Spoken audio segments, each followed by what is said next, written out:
ನಾಮಸ್ಮರಣ ಸಂಧಿ ಫಸ್ಟ್ ಪದ್ಯ ಹೇಳ್ತಾರೆ. ದಾಸರೆಲ್ಲರೂ ಕೂಡ ಪ್ರತಿನಿತ್ಯ ನಾಮಸ್ಮರಣ ಮಾಡ್ರಿ ಅಂತ ನಮ್ಗೆ ಹಾಡುಗಳಲ್ಲಿ ಇಷ್ಟಗಿನ್ನ ಗಟ್ಟ ಹೇಳ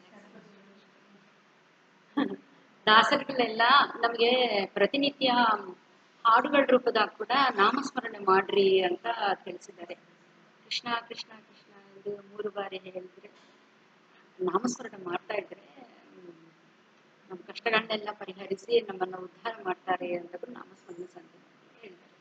ಆ ನಾಮಸ್ಮರಣ ಸಂಧಿ ಫಸ್ಟ್ ಪದ್ಯನ ನಾನು ತಗೊಂಡಿದ್ದೀನಿ. ಮಕ್ಕಳಾಡಿಸುವಾಗ ಮಡದಿಯೊಳದು ಅಕ್ಕರ್ದಿ ಫಸ್ಟ್ ದಾಸವಾರಿ ಮೇಲೆ ಹೇಳಿದ್ರು. ಮಡದಿಯೊಳ ಅಕ್ಕರದಿ ನಲಿವಾಗ ಹಯಪಲ್ಲಕ್ಕಿ ಗಜ ಮೊದಲಾದ ವಾಹನಗಳೇ ಮೆರುವಾಗ ಬಿಕ್ಕುವಾಗ ಆಕಳಿಸುತ್ತಲ್ಲಿದೆ ದೇವಕ್ಕಿ ತನಯನ ನೆನ್ನುತಿಹನ್ನರ ಸಿಕ್ಕನು ಯಮದೂತರಿಗೆ ಆವಾವಲ್ಲಿ ನೋಡಿದರು ಎಂಬುದು ಫಸ್ಟ್ ಪದ್ಯ. ಈ ನಾಮಸ್ಮರಣ ಸಂಧಿ 13ನೇ ಸಂಧಿ ಆಗಿದೆ. ಆ 13 ಎಂಬುದಕ್ಕೆ ಒಂದು ವಿಶೇಷತೆ ಇದೆ. ನಾವು ದೀಪಕ್ಕೆ 13 ಸಂಖ್ಯಾ ಅಂತ ಹೇಳ್ತಾರೆ. ದೀಪ ಹೆಂಗ ಬೆಳಿಗ್ಗೆ ನಮ್ಗೆಲ್ಲ ಬೆಳಕು ಕೊಡತ್ತೋ ಕತ್ತಲನ್ನ ಕಡೆಗೆ ಹೋಗಾಡಿಸಿ, ಆಗ ಈ ನಾಮಸ್ಮರಣೆ ಮಾಡ್ತಾ ಇದ್ರೆ ನಮ್ಮ ಅಜ್ಞಾನ ಎಂಬ ಕತ್ತಲನ್ನ ಓಡಾಡಿಸಿ ನಮ್ಗೆ ಜ್ಞಾನ ಜ್ಯೋತಿ ಕೊಡ್ತಾರೆ ಪರಮಾತ್ಮ.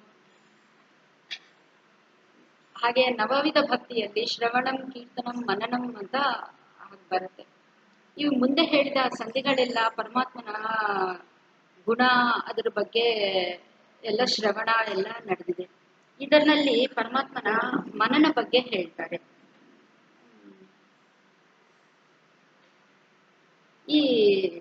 ಈ ಪರಮಾತ್ಮನ ಸ್ಮರಣೆ ಮಾಡ್ತಾ ಮಾಡ್ತಾ ಅದರ ಬಗ್ಗೆ ಯೋಚಿಸ್ತಾ ಮನನ ಮಾಡೋದ್ರಿಂದ ಧ್ಯಾನಕ್ಕೆ ಒಂದು ರೂಟ್ ಆಗಿ ಇರುತ್ತೆ.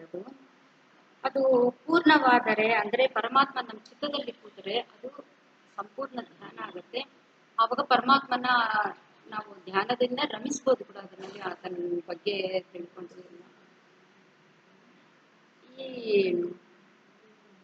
ನಮ್ಮ ಜನ್ಮ ಬಂಧನ ಕಡಿಯಕ್ಕೆ ನಾಮಸ್ಮರಣ ಒಂದೇ ಒಂದು ಪ್ರಧಾನ ಸಾಧನೆ. ನಾಮ ಎಂಬ ಶಬ್ದಕ್ಕೆ ನ ಅಮ ಅಂತ ಒಂದು ಅರ್ಥ ಇದೆ. ಅಮ ಅಂದ್ರೆ ದೋಷ, ನ ಅಂದ್ರೆ ಇಲ್ಲ ಅಂತ, ದೋಷರಹಿತರಾಗದ್ದು. ನೆಕ್ಸ್ಟ್ ನ ಮಮ ಅಂತ ಕೂಡ ನಾಮ ಶಬ್ದಕ್ಕೆ ಇದೆ. ಅಂದ್ರೆ ನನ್ನದೇನದೋ ಸ್ವಾಮಿ ಎಲ್ಲ ನಿನ್ನದೇ ಅಂತ ಅದನ್ನೇ ನಾವು ಸರಳರಾಗಿ ಮಾಡಿದ್ರೆ ಪರಮಾತ್ಮ ನಮ್ಮನ್ನ ಉಳಿತಾನೆ ಅಂತ ಒಂದು ಅದು. ಈಗ ಮಕ್ಕಳ ಆಡಿಸುವಾಗ ಅಂದ್ರೆ ನಾವು ನಮ್ಮ ಹೆಂಗಸರಿಗೆ ಎಲ್ಲ ಸಾಲಿಗ್ರಾಮ ಅದು ಮುಟ್ಟಿ ಎಲ್ಲ ಅಭಿಷೇಕ ಮಾಡೋ ಇದೇ ಇಲ್ಲ ಅಂತ ಹೇಳ್ತಾರೆ ನಮ್ಮ ಧರ್ಮದಲ್ಲಿ. ಈ ಮಕ್ಕಳನ್ನ ನಾವು ಆಡಿಸೋವಾಗಲಿ ಸ್ನಾನ ಮಾಡಿಸೋವಾಗ ಪರಮಾತ್ಮ ಇದು ನಿನಗೆ ಅಭಿಷೇಕ ಅಂತ ಅನ್ಕೊಂಡು, ವಸ್ತ್ರ ಅದು ಹಾಕುವಾಗ ಇದು ನಿನಗೆ ಅರ್ಪಣೆ ಅಂತ ಅನ್ಕೊಂಡು, ಊಟ ಮಾಡಿಸೋವಾಗ ಪರಮಾತ್ಮ ಇದು ನಿನಗೆ ನೈವೇದ್ಯ ನಿನಗೆ ತಿನ್ನಿಸ್ತಾ ಇದ್ದೀನಿ ಅನ್ಕೊಂಡು, ಆಗ ಪ್ರತಿ ಕಾರ್ಯದಲ್ಲೂ ನಾವು ಮಕ್ಕಳ ವಿಷಯದಾಗ ಏನು ಬಂದ್ರು ಇದು ಪರಮಾತ್ಮ ನೀನೇ ನಿನಗೆ ಮಾಡ್ತಾ ಇದ್ದೀನಿ ನಿನ್ನ ಸಾಕ್ಷಾತ್ ಪರಮಾತ್ಮಗೆ ಮಾಡಿದಷ್ಟು ಫಲ ಬರುತ್ತೆ ಅಂತ ದಾಸರು ತಿಳಿಸ್ಕೊಟ್ಟಿದ್ದಾರೆ. ಅಲ್ಲಿ ವೇಣುಗೋಪಾಲ ಸ್ವಾಮಿ ಕೃಷ್ಣನ್ನ ನೆನೆಸ್ತಾ ಕೃಷ್ಣ ಇದು ನಿನಗೆ ಅರ್ಪಣಪ್ಪ ಅಂತ ಹೇಳಿ ಮಾಡೋರು. ಆಮೇಲೆ ಮಡದಿಯೋಳು ಅಕ್ಕರದಿ ನಲಿವಾಗ ಅಂದ್ರೆ ಕೂತ್ಕೊಂಡು ಕಷ್ಟ ಸುಖ ಆಗ್ಲಿ ಏನಾಗ್ಲಿ ಒಳ್ಳೇದಾಗ್ಲಿ ಕೆಟ್ಟದ್ದಾಗ್ಲಿ ಮಾತಾಡಿ ಮಾಡ್ಕೊತಾ ಇರ್ತಾರಲ್ಲ, ಅಲ್ಲಿ ಕೂಡ ಪರಮಾತ್ಮ ನಿಂಗೆ ಅರ್ಪಣೆ ಮಾಡ್ತಾ ಇದ್ದೀನಿ ಅಂತ ಹೇಳಿ ಅದೊಂದು. ಆಮೇಲೆ ಹಯ ಪಲ್ಲಕ್ಕಿ ಗಜ ಮೊದಲಾದ ವಾಹನಗಳೇರಿ ಮೆರೆವಾಗ ಅಂತಂದ್ರೆ ಹಿಂದಿನ ಕಾಲದಲ್ಲಿ ಗಜ ಪಲ್ಲಕ್ಕಿ ಅಂತಾದ್ರಲ್ಲಿ ಅವರು ಮೋಡ್ ಇತ್ತು, ಅವ್ರಿಗೆ ಹೋಗೋ ಟ್ರಾನ್ಸ್ಪೋರ್ಟೇಶನ್ ಮೋಡ್.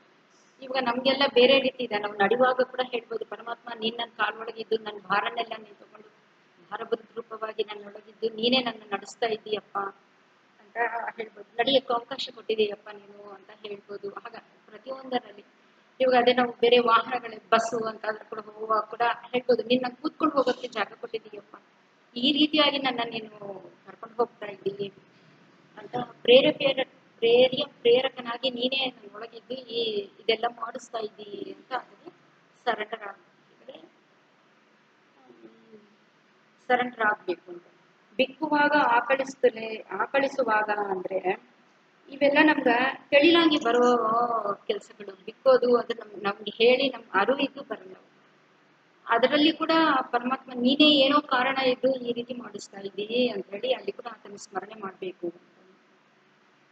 ಅಲ್ಲಿ ದೇವಕಿ ತನಯನ ನೆನ್ನುತ್ತಿರು ಅಂದ್ರೆ, ದೇವಕಿ ತನಯ ಅಂದ್ರೆ ಕೃಷ್ಣ ರೂಪ ಆಗಿರ್ಬೋದು, ರಾಮರೂಪ ಆಗಿರ್ಬೋದು. ನಾವು ಜಾಸ್ತಿ ಕೃಷ್ಣನ್ನೇ ಯಾಕೆ ಹೇಳ್ತೀವಿ ಅಂದ್ರೆ ರಾಮರೂಪದಲ್ಲಿ ಮಕ್ಕಳನ್ನ ಆಡಿಸುವಾಗ ಅದೆಲ್ಲ ಕೃಷ್ಣನ್ನೇ ಯಾಕೆ ಅಂತೀವಿ ಅಂದ್ರೆ ರಾಮಕ್ಕೂ ಕೃಷ್ಣಕ್ಕೂ ಭೇದ ಇಲ್ಲ.